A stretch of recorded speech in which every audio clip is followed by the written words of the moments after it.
segment, we're going to introduce the first steps of creating your very own weight loss plan. In order to achieve the goal of permanent weight loss within a healthy lifestyle, we need to begin with thinking about our end result or our goal. First, we need to set a personal goal weight that is realistic and achievable for you. It may sound like an easy and simple process, but it will require planning and analyzing. Perhaps you are thinking about your high school or college days when you were a stick figure. Maybe you would like to fit into your wedding gown or suit. For moms and women who have been through weight trials and tribulations, there is always the pair of jeans that sits in the back of the closet and represents the perfect size. Everyone who is on a weight loss journey has some number, size, or shape in mind that they would like to achieve, but those weights and numbers may not be reasonable for you. On average, a healthy weight recommended by physicians vastly differs from the weight desired by the patients, meaning we want to lose much more than the doctor's recommendation, which could put a lot of physical and emotional stress on us. Aloha Wellness will introduce you to a 4-step process to set a personal and realistic weight loss goal for you. Step number 1. Think about what your highest weight as an adult was. Now pause the video and write this number down. Write down that weight and label it as high. Next, take a moment to really think about the following questions. It is also helpful to look over old pictures from that time. Thinking about your highest weight as an adult, how did you feel physically at that weight? How did you feel emotionally at that weight? What kind of comments did people make to you when you were at that weight? And did you have any medical problems because of being at that weight? Step number 2. Now think about what your lowest weight as an adult was, and again, write that weight and label it as low. Thinking about your lowest weight as an adult, how did you feel physically at that weight? How did you feel emotionally at that weight? What kind of comments did people make to you when you were at that weight? Step number 3. Now try to think about what your weight usually keeps coming back to when you're not gaining or dieting. This number is your stable weight or set point. Write that weight and label it as stable. Think about how you felt at that weight, physically, emotionally, and what kind of comments do people make usually to you. Step number 4. Calculate an ideal body weight for you using what we call the Hamwi method. This is a mathematical formula. For men, it is 106 pounds for being 60 inches tall, plus 6 pounds for every inch over 60 inches. Here is an example for a man who is 5 feet 10 inches tall. 5 feet equals 60 inches, so that male gets 106 pounds for being 60 inches tall. We then add 6 pounds for every inch over 60 inches. A realistic and reasonable weight goal for this man would be 166 pounds. For females, it is 100 pounds for being 60 inches tall plus 5 pounds for every inch over 60 inches. Here's an example for a female who is 5 foot 4 inches tall. There is 100 pounds for being 60 inches tall and then an additional 5 pounds for every inch over 60 inches. A reasonable weight for a woman who is 5 foot 4 inches would be 120 pounds. Keep in mind that 5 feet equals 60 inches. You're going to calculate that weight and then you will write it down and label it as Hamwi weight. Looking at these numbers, you have a range of 4 different weights that you've had as an adult and 1 that we've calculated by the Hamwi method. In order to choose your goal weight, you will need to look at the range of numbers and also think about the questions that we asked earlier on. How did you feel at these weights? How did you feel physically? How did you feel emotionally? What kind of comments did friends and family make to you? Between this range of weights then, we'll select a weight that is a goal weight for you, the weight that you would like to get to. It should be no lower than your Hamwi weight. It should be within 10 pounds either way of your stable weight. You want to select one weight that is within that range, where you felt good physically, and you felt good emotionally, and in most cases, it should be very close to that stable weight for people whose weight is not a cause for lifestyle diseases and health concerns. There is a theory that we have a set point weight, and no matter how much we try to lose weight, no matter how much we gain, no matter how much we exercise, we keep coming back to that stable or set point weight. This is why many people find it challenging to continue to lose weight after they reach that range of set point. With lifestyle changes, clean diet, and routine exercise, set point can be lowered and reset. Once you have set your goal weight, you want to share that with your friends and family. Friends and family are your support system. Sharing goals is very important in keeping you on track. Having other people know what you're trying to accomplish will hold you accountable. You don't need to tell them what you weigh now, but you want to tell them that you have a weight loss goal that is realistic and reasonable for you. Now that we have a weight in mind, we need to think about the time frame. So in what time frame can you expect to get to this weight? For example, if your goal weight is 20 pounds less than your current weight, a good short-term goal would be to lose 1 pound per week. A realistic rate for weight loss is about 1 to 2 pounds per week. Your long-term goal then would be to lose 20 pounds in 20 weeks.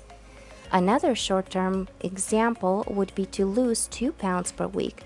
Then your long-term goal would be to lose 20 pounds in 10 weeks, which is about 2.5 months. This is an example of how to write down your goal. Write down the goal weight, the short-term goal, and then the long-term goal. Next, write down how you're going to achieve it and share the goal with supportive family and friends. If you need additional support, you can always reach out to your health and wellness coach. Now let's see how to set a SMART weight loss goal. SMART stands for specific, measurable, attainable, result-focused, and time-bound. When you say, "I want to lose weight," you're stating a desire.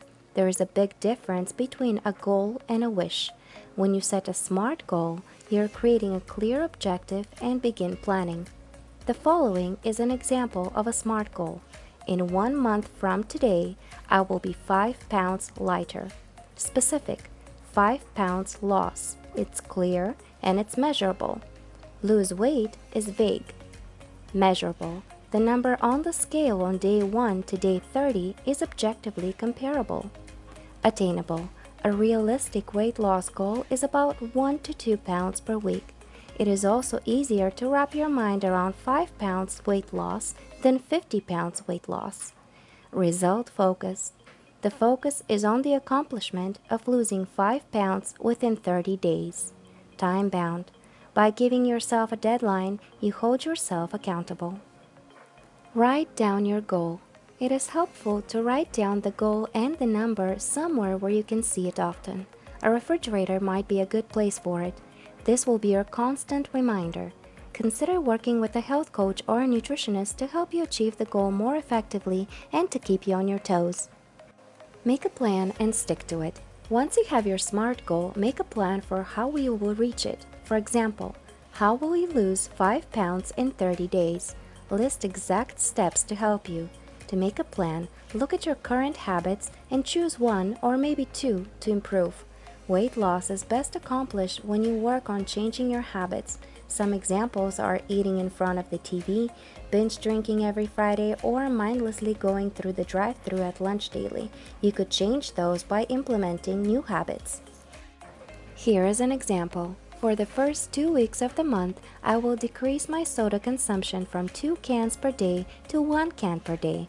For the last 2 weeks of the month, I will decrease my soda consumption from daily to 3 times a week. Both steps are specific, measurable, attainable, result-focused, and time-bound. Steady steps. Of course, in the previous example, 0 cans of soda per day is best, as it is eating veggies at each meal. However, using terms like none and all and every sets you up for failure. Making changes can be challenging. Slow but steady might be the success formula you have been searching for.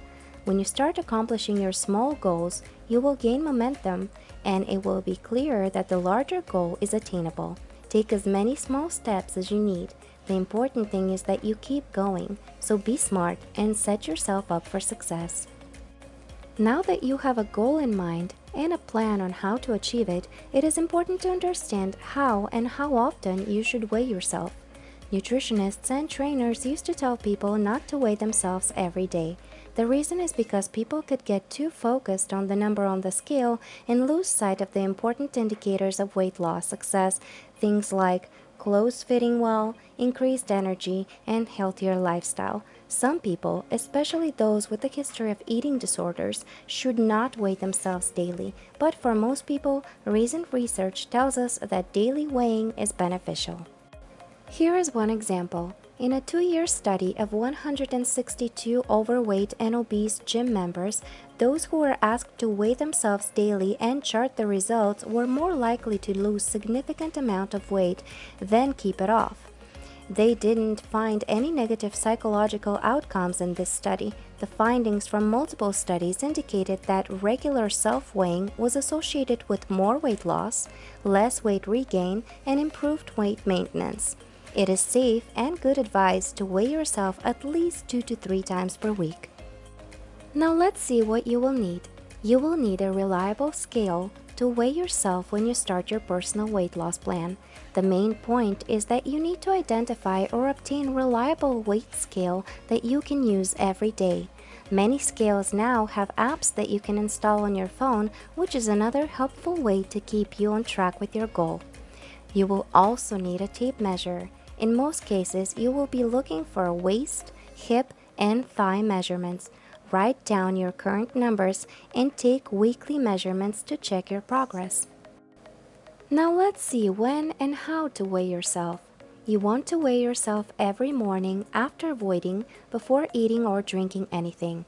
The best way to weigh yourself is with no clothes on.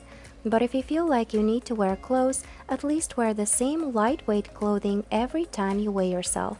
You want to step on the scale and look straight ahead, count to 3, and then look down to read the scale. You don't want to step on the scale and look down immediately. You want to give time for the scale to measure your weight and then look down and record your weight. Keep in mind that if you're using a bathroom scale, it should be on hard floor and not on carpet. You want to record your weight every day. You want to record your body measurements weekly. Remember, this is a very important tool in losing weight and keeping it off. Keep in mind that with weight, day-to-day fluctuations are normal. These can be a result from fluid shifts, different salt intake from day to day, and different bowel habits from day to day. But you want to record your weight every day with the goal of seeing a pattern of 1 to 2 pounds of weight loss per week. In the next few segments, we will provide you with instructions and tips on how to create your very own weight loss program. Keep in mind your goal and stay disciplined. Mahalo and aloha.